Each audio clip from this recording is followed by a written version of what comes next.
Maloyo jopuonjre 150 manigi dwaro mopogore opogore e skund jomong'ol mandala Jobs Outreach oyudo gik makonyogi kowuok e kar tiegruok mar KISE, gigo mabiro konyogi e yor somgi. Direkta mar KISE Norman Kiogora kaloso e gwenge mag Mosop owacho ni chenro mar huduma mashinani no en mar neno ni jopuonjre manigi ng'ol mopogore oyudo kony majiwo somgi. Omedo ni chenro no en mano ma piny owacho keto machwalo chenro machiegni ne jopiny ahinya to ne jopiny e gwenge maboyo kod kombe. Watoto wenye mahitaji maalum ranging from foundation level so that we have representatives. The last one we have been able to assess, identify and support every learner with special needs. We have done assessment for 150 children in this school, and when you look at the devices we have given here, they vary according to disability.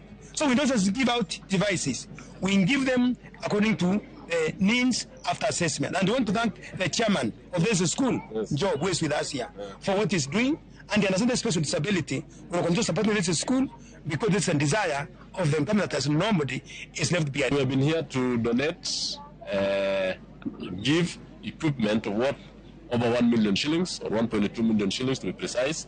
This equipment are for several kinds of learners with hearing impairment, visual impairment, movement impairment, mental impairment, and even dyslexia, and all those other kind of impairments.